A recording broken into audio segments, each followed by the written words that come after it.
Programme میں دوبارہ خوش آمدید. ہمیں جوائن کیا ہے عرفانہ ملاح نے, جو اینکر پرسن ہے KTN کی سندھ سے. ان کا تعلق ہے حیدرآباد سے آئی ہیں, اور ہمارے ساتھ SM ظفر صاحب نے جوائن کیا جن کا تعلق پاکستان مسلم لیگ کاف سے ہے. حیدرآباد صاحب یہ بتائیے گا, ابھی جو پرویز رشید صاحب نے بات کی ہے, انہوں نے کہا ہے کہ یہ الزامات ہیں MQM پہ اس 12 مئی کے حوالے سے, اس بات کو دفن کر کے آگے کیوں نہیں بڑھتے, بات مناظرے تک کیوں پہنچ گئی ہے؟ چلیں کچھ تاریخ بھی ایڈجسٹ کر لیتے ہیں. اچھی بات ہے پرویز بھائی نے اس ذکر کو چھیڑا آج میں, اور آج میں انہوں نے کہا بھی کہ ایک میڈیا کے دفتر پر فائرنگ ہوئی. میں آپ سے پوچھتا ہوں سر, آپ آج ٹی وی سے وابستہ ہیں آپ؟ جی بالکل. آپ کو پتہ ہونا چاہیے کہ جو براڈ کاسٹرز ایسوسی ایشن کی رپورٹ آئی تھی, جو اس واقعے کے بعد آئی تھی کہ آج ٹی وی پر حملہ ہوا یا نہیں, وہ رپورٹ نے کیا کہا تھا بتائیے آپ. جی مجھے اس رپورٹ کا سچ پوچھیں تو نہیں پتا, آپ بتا دیجیے. میں بتاتا ہوں آپ جو دکھایا گیا اس میں تو میں تو عرض کر رہا ہوں طلعت صاحب تھے, مگر جو براڈ کاسٹنگ ایسوسی ایشن کے اس میں تمام براڈ کاسٹرز, تمام چینل کے مالکان موجود تھے, ٹھیک, اور ان کی تحقیقاتی رپورٹ آئی تھی. انہوں نے صاف طور پر اس بات سے انکار کیا کہ آج ٹی وی پر کوئی حملہ ہوا ہی نہیں تھا. ہوا ہی نہیں, ٹھیک ہے, یہ رپورٹ موجود ہے. بالکل ٹھیک ہے. اور جہاں تک دوسری بات ہے اس بات کا, تو صرف 12 مئی کا تذکرہ نہیں تھا, اور بھی بہت سارے تذکرے تھے. ڈاکٹر عمران فاروق کی شہادت کے بعد کراچی میں ہونے والے ہنگاموں کا تذکرہ تھا. کراچی میں کوئی ہنگامہ ہی نہیں ہوا. آئی چیلنج پرویز رشید صاحب کہ ڈاکٹر عمران فاروق کی شہادت کے بعد جب ان کی جنازہ ہوئی, جب ان کی شہادت ہوئی, ایک آدمی کا مرنا ثابت کریں, I'll resign from my seat, otherwise یہ اپنی سیٹ چھوڑیں. ٹھیک ہے, ایک چارج شیٹ تھی. اور اب آج کی پریس کانفرنس میں دیکھ رہا تھا, اس میں پرویز رشید صاحب خود تشریف رکھتے تھے. 44 آدمی شہید ہوئے 12 مئی کو, جس میں 14 MQM کے تھے. ٹھیک ہے. آج انہوں نے اپنی پریس کانفرنس میں بیٹھ کر اس بات کا اعتراف کیا کہ ہاں کراچی میں آرمی آپریشن ہم نے کروایا, اور کہا کہ یہ ہماری غلطی تھی. 15,000 لوگ مرے اس میں, 28 آج تک لاپتہ ہیں.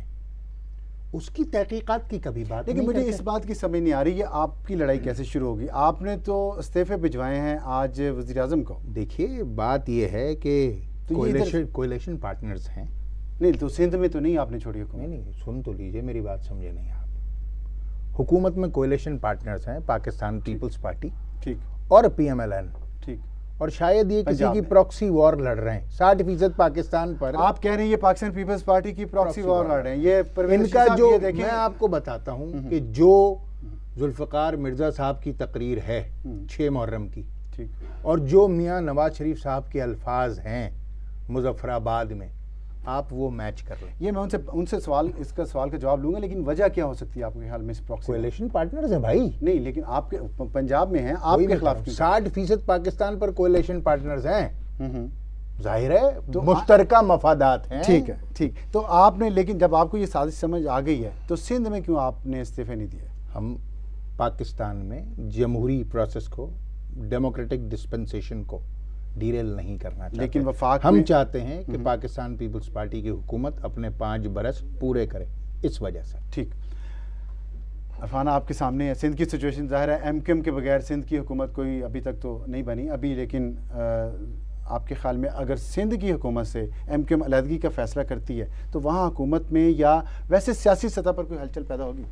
سندھ کی اگر پاور پالیٹکس اور پاور ڈائنامکس دیکھی جائے تو سندھ میں جب سے یہ MQM کا فنامنا ہوا ہے, اس کے بعد کوئی بھی حکومت, MQM کبھی اپوزیشن میں نہیں بیٹھی ہے, حکومت کی پارٹنر رہی ہے. اگر وہ پارٹنر نہیں ہوتی تو وہ حکومت نہیں چل سکتی, کیونکہ ایک میٹروپولیٹن شہر ہے, اور جس دن یہ اعلان ہوتا ہے کہ MQM حکومت سے سیپریٹ ہوتی ہے, 4-5 لوگ ٹارگٹ کلنگ کا شکار ہو جاتے ہیں.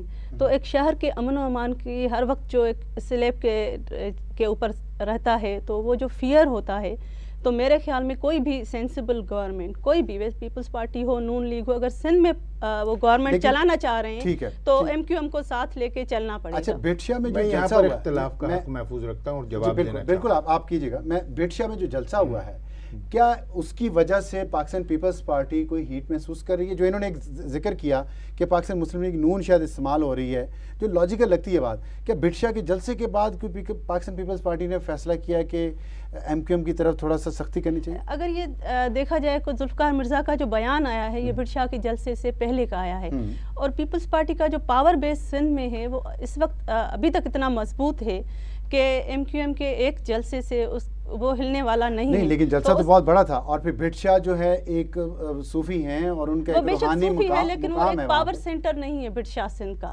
کہ اگر وہاں پہ 5 لاکھ لوگ بھی جمع ہو جائیں تو اتنے زیادہ لوگ حیدرآباد سے بھٹ شاہ زیادہ دور نہیں ہیں. اور جو ہماری انٹرنل انفارمیشن ہے، میں ایک صحافی ہوں، تو اتنے بڑے بے شک لوگ جمع ہو گئے تھے اور آ گئے تھے. اور ایم کیو ایم سندھ میں اتنے سالوں سے کام کر رہی ہے، اور ہم کنفیس کرتے ہیں کہ انٹیریئر سندھ میں بہت سے سندھی ایم کیو ایم میں شامل ہیں اور یہ ایک ہیلدی فنامنا ہے.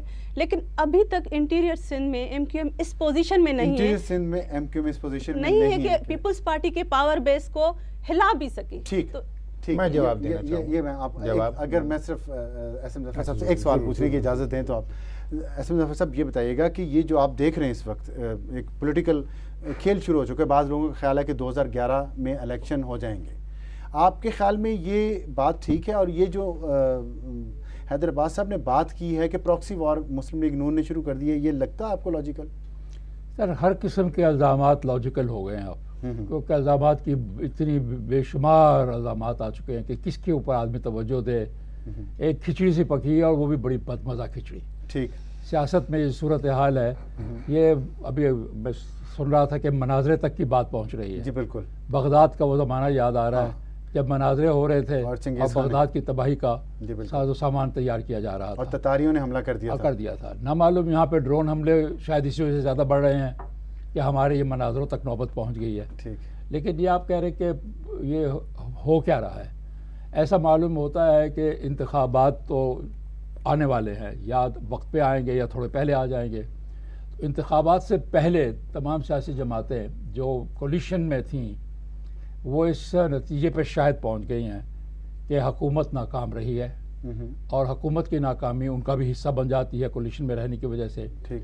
تو بہتر ہے کہ آئندہ کے انتخابات کے آنے سے پہلے کچھ وہ بوجھ ہلکا کر لیں. ڈوبتے جہاز میں سے چھلانگ لگا رہے ہیں یا بوجھ اتار رہے ہیں. بوجھ اتار رہے ہیں. ٹھیک. لیکن یہ تو والنٹیرلی انہوں نے کہا کہ ہم الگ ہو جائیں گے لیکن حکومتی بینچوں پر بیٹھیں گے. پرویز رشید صاحب یہ بتائیے گا، بڑی ایک اہم بات کی ہے جو میرے ذہن میں بھی آئی تھی لیکن میں آپ سے انہوں نے اچھا ہوا حیدرآباد صاحب نے ذکر کر دیا. کیا آپ کوئی پراکسی وار لڑ رہے ہیں؟ اچھا یہ دیکھیے ذرا، کہتے ہیں کہ تیری زلف میں پہنچی تو حسن کلائی، تیری زلف میں پہنچی تو حسن کہلائی، وہ تیرگی جو میرے نامہ اعمال میں تھی. جو میرے نام ہے، یعنی یہ حکومت کے ساتھ شامل ہوں، وزیر بھی بنے بیٹھے ہوں، وزارتوں سب کچھ فون کے ساتھ. اور سر جی حکومتی بینچوں پر آج تک کے اعلان کے مطابق یہ حکومتی بینچوں پر بیٹھے ہیں. یہ ان سے پوچھیں گے کیوں بیٹھے ہیں؟ اور سندھ میں ان کے ساتھ حکومت میں شامل ہیں. ٹھیک. اور میں آپ کو دعوے سے کہتا ہوں، میں اپنے ہاتھ سے حیدرآباد کے منہ میں لڈو ڈالوں گا جس دن یہ حکومت سے علیحدہ ہوں گے. یہ مناظرے سے لڈو تک بات پہنچ گئی ہے حیدرآباد صاحب. 8 بجے سے لے کے 10 بجے تک یہ فرق پڑ گیا. اچھا جی. یہ مناظرہ بھی ہو جائے گا. نہ انہوں نے پاکستان آنا ہے، نہ اس مناظرے نے ہونا ہے. اس لیے ایس ایم ظفر صاحب کو بھی فکر مندی کی ضرورت نہیں ہے. ٹھیک ہے. اچھا یہ بتائیے گا کہ آپ نے ابھی کہا کہ یہ پراکسی وار نہیں ہے، لیکن چارٹر آف ڈیموکریسی کے مطابق تو آپ کو یہ پراکسی وار کھیلنی چاہیے. دیکھیے پہلی بات تو یہ ہے کہ جس دن مظفر آباد میں تقریر کی گئی ہے اس دن ان کے اور حکومت کے تعلقات بالکل ٹھیک تھے. یہ رات کو آصف زرداری صاحب سے مل کے آئے تھے اور انہوں نے خوشی خوشی پریس کانفرنس کی تھی کہ جی صدر صاحب تک ہم نے اپنی فریاد پہنچا دی ہے اور صدر صاحب نے ہماری فریاد سن لی ہے اور صدر صاحب نے ہمیں یقین دلا دیا ہے کہ وہ شیطان بچہ جو ہے اس کو روکیں گے اور وہ آئندہ سے شیطانی کی باتیں نہیں کرے گا.